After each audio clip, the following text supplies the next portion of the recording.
Didn't Axl walk off after one song in one of those shows? And he got hit by something during Welcome to the Jungle in Brisbane, maybe? Maybe he did, but he's like a live wire. I can't keep up with the stuff that goes on. I mean, him walking off the stage, that's not a rare thing. But you've been getting stuff thrown at you. Because I read, like, when you were 14 in Ontario, in Canada, you had a chair thrown at you. That's true. I can't believe we're talking about this here, but that did happen. I was doing a show in St. Catharines, doing a cover version. I go, what is that? And it was somebody throwing a fucking chair at stage. So I just moved over and it hit the drum riser. So is your hair real? How did you keep all that hair? My hair is real, yeah. That's fair enough, because Axl does wear those strange braids. Because in heavy metal, for a guy that's made it to 40 with all his hair, you got long, lustrous hair down past your shoulders. Yes, it's luxurious. Yeah, but is there a secret? I mean, yeah, dude. Do all the heavy metal guys whose hair is falling out at 28 ring you up and go, Sebastian, what did you do? I get asked about my locks quite frequently. Wow, they're beautiful. Why wouldn't you? Well, thank you. Do you two want to be alone? Or? We don't mind if you want some privacy. Well, no, people say, dude, how do you get your hair so long? And I go, okay, are you ready for the answer? Don't cut it. Are you ready for that one? It's a tough one. See, it's like a lawn, It's like if you don't cut it, it grows. It's amazing how that works. You're going on tour, after you leave Australia, you're going on tour with Poison and Dokken. Yes. And I actually talked to Don Dokken a long time ago when I was doing some recording in the US. Mm-hmm. And he was mentioning he was about to go on tour again. I'm getting to the point of this story. Right. He actually said to us, I got to get on tour again, so got to get into shape and put in the hair plugs. Is that what he said? Well, I don't have to do that. How do you get on shape? But do you have to be in a certain? I mean, you're touring pretty rigorously. I run like an insane runner. What's your running outfit? Yesterday, just shorts, a t-shirt, and an iPod, and shoes. Yesterday I got lost in Double Bay. Is that where we're staying? In New South Wales. I just went out the hotel and went up to the circular building, and then went down into the into Double Bay area, and I have one of those distance things on my watch. I plan to go about 4 miles. By about 3.5 miles, I was completely fucking lost, and I ended up in some park where this Japanese couple was getting married, and I couldn't find a way out. And I was running through their wedding reception, and they're like looking at this Godzilla dude with tattoos and blonde hair and an iPod. And I'm like all sweaty and shit. Usually people would pay good money to have Sebastian Bach run through their wedding in shorts. But they were like looking at me going, dude, why are you at our wedding? Like, who are you? I hope it wasn't during the, if anyone has any reason why these two shouldn't be wed. Oh my God, Sebastian Bach. It was pretty funny though. We're talking to Sebastian Bach from Skid Row and solo album. Sorry, I'm just naturally thinking about that way. And you mind hanging on through the news? Just want to have a little chat to you after that. Sure. We'll come back. Sounds good. We welcome you. Triple J. All right, on Triple J with Robbie, Marieke and the Doctor, and Sebastian Bach, who's hung around for a little while. Your new album, Angel Down. Yes. Now, is it true that celebrity rap superstar funded this album? No. This is the reality TV show that you're on. No, we live in a crazy time as far as the CD.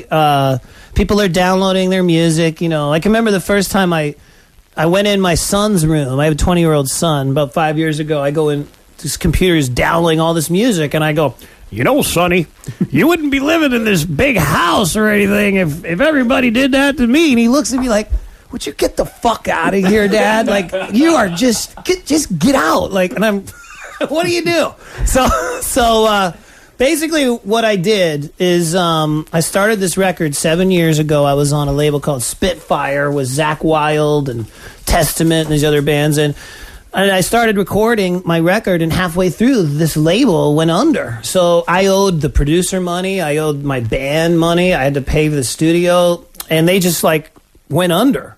So I just paid for it myself out of my, I do 1 million of these shows, and instead of, most musicians wouldn't fund their own stuff. They'd rather wait for the record label to bail them out. but I believed in it, and I was on the road with Guns N' Roses, and I said, dude, you this is what you do. Couldn't you hit Axl up for a few bucks? He gives me, he takes care of me. Yeah. Axl Rose is your sugar daddy. I can't believe it. Axl has lent me his jet. For real. Axl is a one-man Led Zeppelin. In America, he has a jet and his own bus. Whatever he feels like taking to the next gig, I go, dude, that's crazy. I go, you can't have, you don't just decide that day. Like, he's like, did he give you any rules when you borrowed the jet? No, was it like return it? We were playing some gig, I think in Chicago, and he fell in love with his tour bus. And he just offered me. He goes, "Hey, dude, you want to take my jet tonight? You know, the next gig." I go, "Yeah, I do." So what's on there? He's not even on it. We're like, "Let's go." What's in it? What's inside Axl Rose's tour? I mean, his jet. Booze, DVD players, TV sets. It's plush. It's very, very nice. Yes. Now, speaking of booze, vaguely speaking of booze, I saw Supergroup, the reality TV show with... I'm sorry. I love watching it. I bet you do. Scott Ian from Anthrax, Ted Nugent, yes, and Sebastian Bach. Right. And some other people of varying... the singer from Biohazard, of course. That's true. And there was a wonderful bit, which I hope you don't mind if we relay to the audience, of you coming up with one of the names of the supergroup. Right. I got the name of the band. Savage Animal. Savage Animal. That's a good name. I'm not so sure that... Savage Animal. Never a dull moment, huh? Yeah! I'm a savage animal. This band is a savage animal. Rock and roll is a savage animal. It rolls off my tongue. Yeah, I had some green slime rolling off my tongue this morning, so running off your tongue doesn't necessarily mean good. I still love that name, dude. Savage Animal. It rolls off the tongue, bro. Rock and roll is a savage animal. I am a savage animal. It rolls off the tongue. Now, Sebastian Bach. Yes. You're bringing your 6'4" savage animal, No, which is you're 6'5" now, aren't you? You've 6'4" now, just in the last interview. Yeah, but you've grown. You're saying Yes. that you've grown from when you were... I'm taller than I was when I was 21. Well, you must be taking something for your hair that's affected your body. I don't know, dude. I don't know. You've grown since you were 21. Most people shrink. I know. I'm fuck. Tell us what the secret is, Sebastian. I don't know, bro. We have I think the secret is rock. That's all I can tell there you. you go, the shots. Get them back together.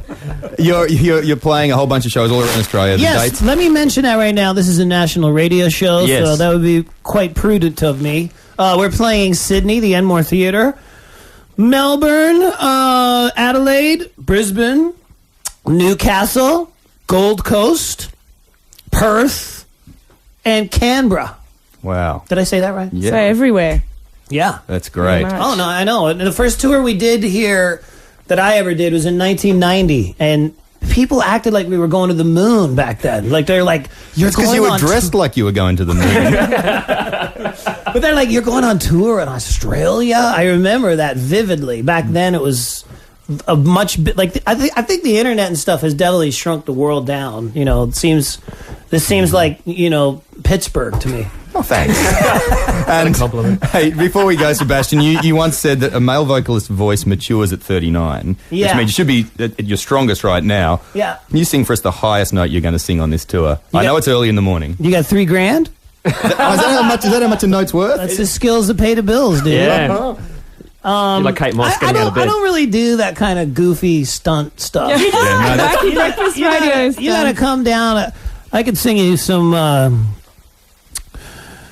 We gotta win this race. A lemonade. That cool, refreshing drink. I can sing you that. That's far better. Well, we'll have to come to the shows if we want to hear those notes. Sebastian Bach, thank you very much. Thank you, guys. Thank you, Triple J, Australia. Thank you very much. Robbie, Marieke, and the Doctor on Triple J.